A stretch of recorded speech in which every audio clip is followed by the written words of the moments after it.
Okay, that's good for me. They could never be organized. What do you say to that? Well, I'll tell you what, we wasn't as cheap as they thought we were, and we proved that by doing what we thought was right, and it turned out pretty good, don't you think so? We worked for ourselves, and the children are coming up from our days, that they'll have a better day.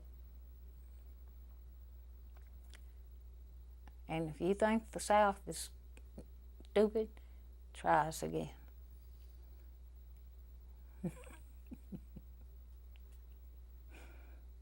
Because we may be stupid, but we stayed in there.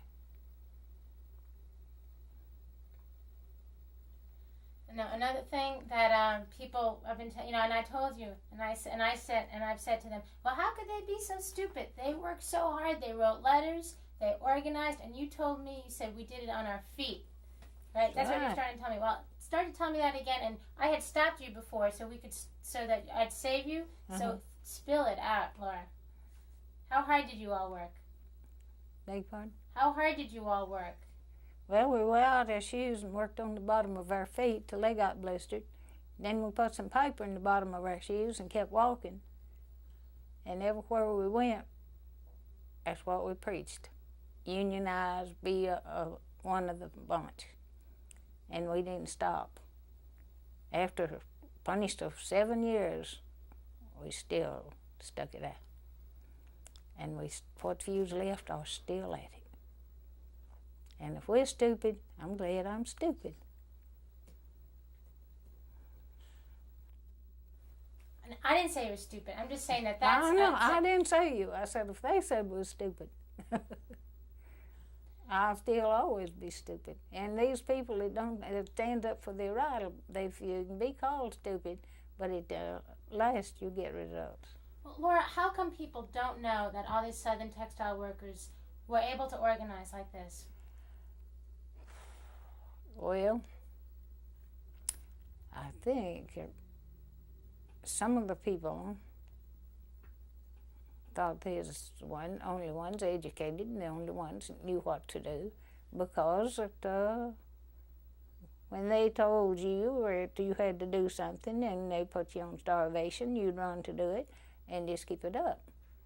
But after you get so hungry, you get hungry. When you get hungry enough and your baby starts crying, you fight back. So that's what we did. And we're still fighting for the kids. Now, before you told me that you all knew that Alabama came out much earlier than the General Textile Strike. Everyone else came out to September 1934. You all came out in July. So Alabama was leading the bunch. Oh, we knew that. So they helped us a lot. Tell us about that. Well, we got messages from them undercover how to do it and what to do. I'm sorry, start over. You got messages from who? Yeah. From the ones that... talk to me, Laura. I don't understand why Alabama started striking earlier than everybody else and why you were so well organized that you could do that. So explain that to me. Well, we wasn't that well organized, and they helped us to see and show us that we could do it if we wanted to. So they were a lot of help to us because they were ahead of us and they understood it better. Who's they? I don't know who you're talking about. You said the one that organized ahead. Oh, no. Okay. What I was saying was that Alabama came out for this national strike, that they started this, that they led the national textile strike. They started earlier than everybody else. So I'm trying to understand why in Alabama. Now, do you have? Did they get a contract? The Northerners had the contract. She's right. Okay. The Northerners had the contracts beforehand, and so. So see, the Northern was what we was fighting against, because they were up there. They were already Union, and they was keeping this down here to keep it as low as possible, and they made their profits off of what wasn't unionized, because they didn't have to pay them anything much. And actually, if they could take our material up there and sell it for a big price. And we'd make it maybe had cost them a penny a yard. They could get up there and get $1 a yard. Why not? We decided that too. If they could do it, we could. Well, we got a little bit smarter, but not smart enough yet. Still working on it. Now, you told me that you went into the mill in 1929. You sort of tell me the day you went in and how much money you drew on your first check and what your job was. So please start from that and tell me. Well, I went in there till 6 o'clock. I don't remember the exact date, but it was the last Monday in October of '29. And I worked 12 hours with a experience. The next evening, they put me on a job by myself for piecework. So I worked the whole 12 hours, and that was the last shift on that payday. When I got my little bag like that, little sack, paper envelope, it was 48 cents. 48 whole cents. A whole payday for 12 hours. I think I framed that ticket somewhere. It may still be here. But all the time until we got that contract and I went back to work in in November of '41. There wasn't a laborer, I don't think, in that mill that drew more than $9 for 60 hours and under. And if you got to where that you could work piecework and got advantage of it enough that you might get a few pennies more if you yarn weighed out a little more. But they usually didn't weigh it out. One more question. Tell me about the day. Do you remember the day that you signed your union card and you decided to join up? No, I don't think so. Okay. First time that first contractor come into town, it skinned us out of it. You know, the first contractor that ran out on us. Okay. Everybody could get a hold of $1, gave it to him and signed. I don't know, somewhere here I may still have that little ticket. Might be in a little billfold stuck down here somewhere. They give you a little card, you know, and you sign. Laura, how when the strike was over and everybody else went back to work, can you describe to me what you did? We went back to work.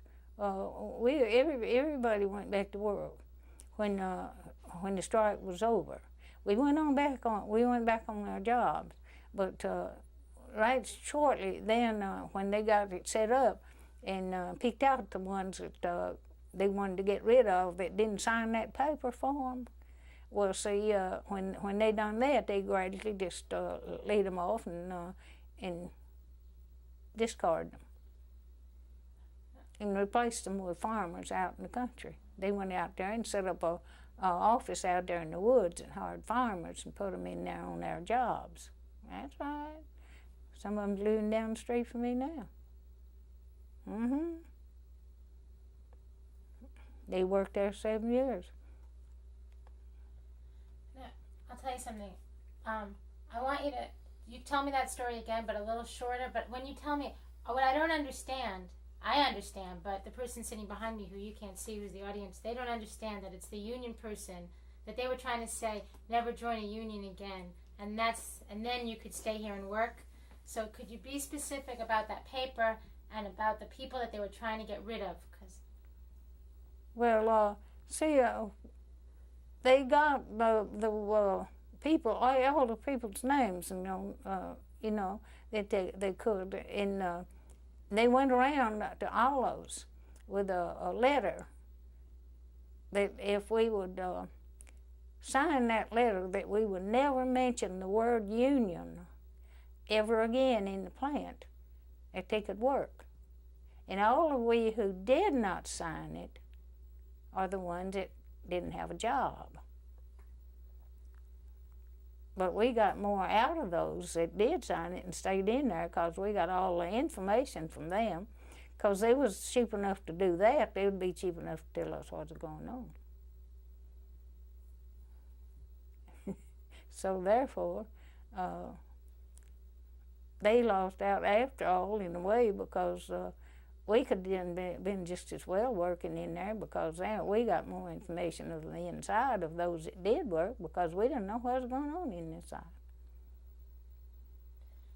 So did the union stick together those 7 years? What happened to the organization? Oh, sure. We kept right on organizing. We got a new organizer and went right on and worked through that. And that's where we got this other contract in 41. We got a new organizer and one that stuck with us. And that's when they caught up with them and they had hunt all the people that they had laid off and put it back to work or lose everything they had. And then when they got them all located and ready to go back on their job, well, they signed a contract in 42. Do you remember walking back through those gates after having been away 7 years? Tell me about that. Well, felt pretty good. Tell me in a whole sentence. I don't think I could do that. It'd take too much. But what I'm saying is, though,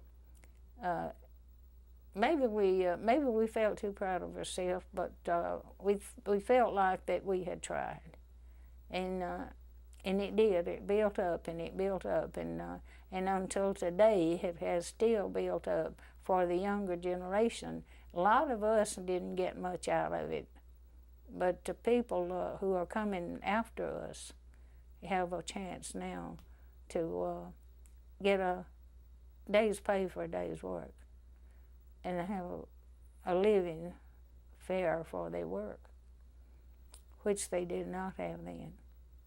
They worked all the time and starved. And when you see your babies crying, you're going to do something about it. Ask why we don't know about all this. You know, a lot of us, we don't know anything about the organizing that you did. We don't know anything about your union. We don't know anything about that strike. Why? Well, it's like this. You, yourself, can go out here and tell a child something. They can't believe you because they haven't seen it. And you people, if we tell you all of these things and you didn't see any of it and you didn't feel the effects of any of it, how would you trust me enough to believe it was true? You have to kind of get experience and be kind of acquainted with this before you can understand it.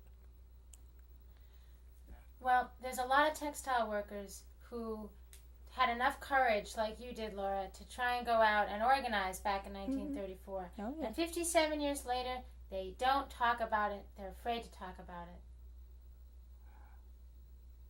I think they should talk about it. That's what we work for. We didn't work for ourselves only. We worked for the future, for those that was crying now, that would have something for theirs before they cried. That's what I work for, and that's what I think that all the people who were trying to organize in them days and wearing our and being called everything and doing without everything to make something for tomorrow. The babies that's crying today, like ours were, as children,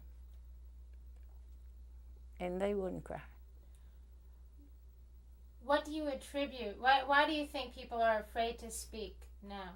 I don't understand that. No, I don't. Because that is exactly, though, what's the matter with America today.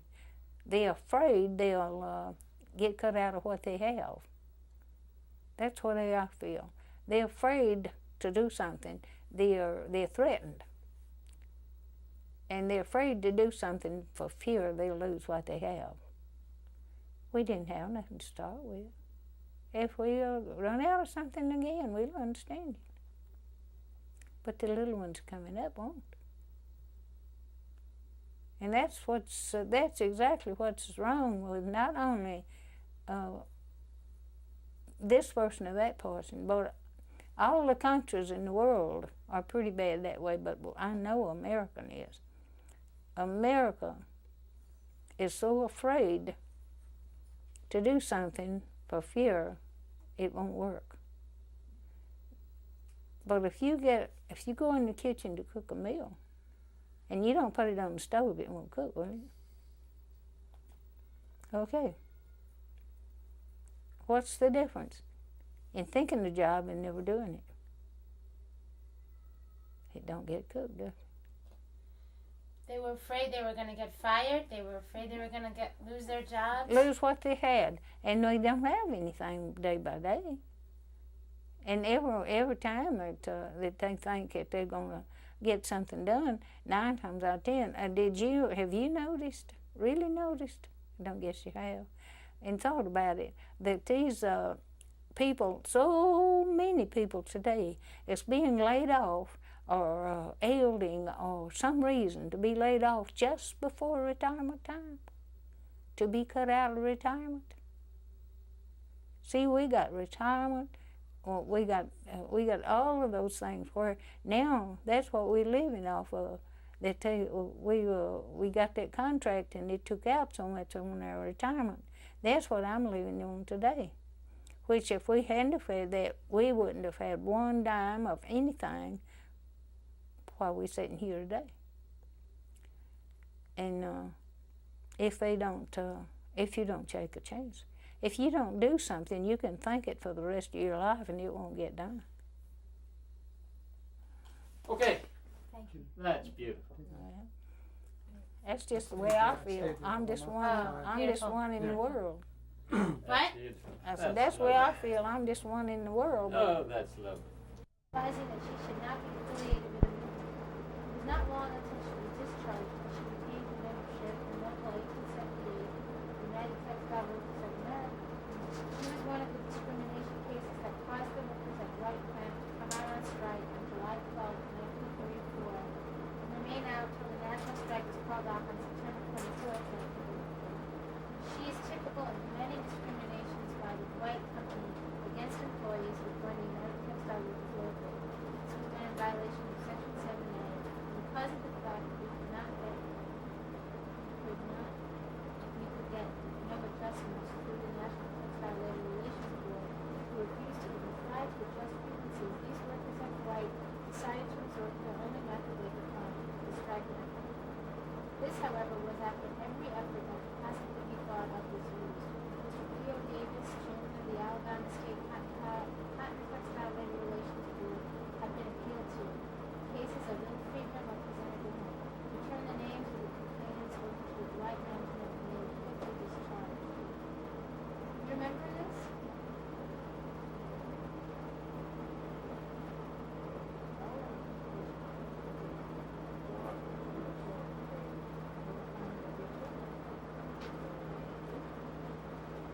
Okay, that's good. We're going to do some more couple quick eyes. You may want to move a little faster.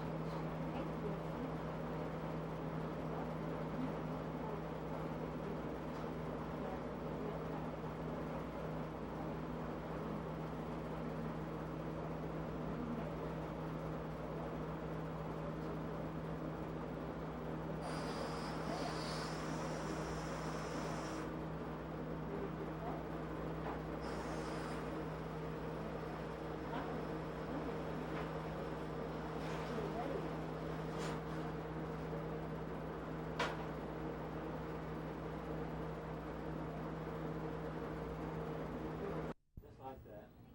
And what do you want me to do now? Can I tell you to get out and come in front of me? No, you just have you there, looking out as though you're waiting for the mailman. Yeah, I usually do Okay. say that. and then go back in. Just hold it just a minute. Go ahead. How is it, Jamie? Looks great. Okay, go. I'm rolling. Okay.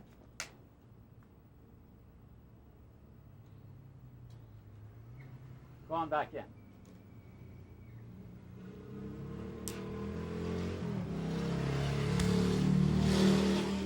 Okay. Yeah. Is that a cut?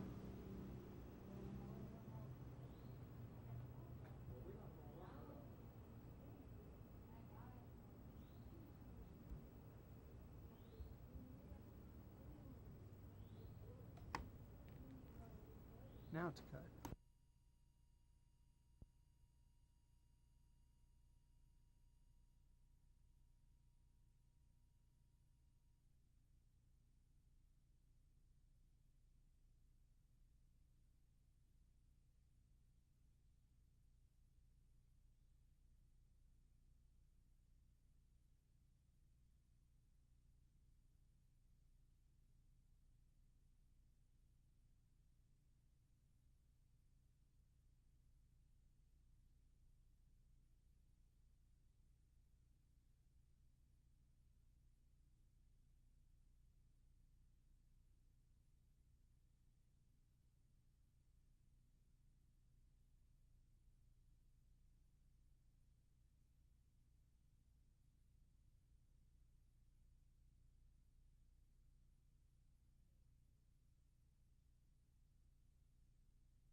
Had a nice shot until I got screwed it up. Don't use that shot.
Yeah.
see him stoking it. Good.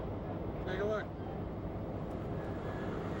I went from the slag here, this stuff, all the way up the tracks and did a slow push zoom. Okay.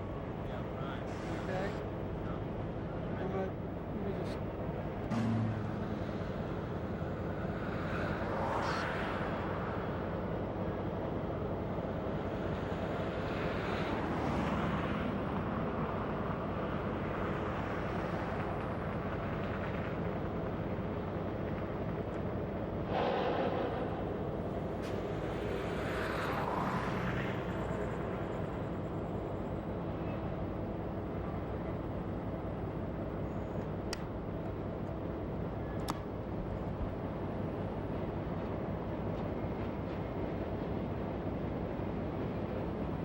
Get this guy rolling in here and then let him hook up and then that's it.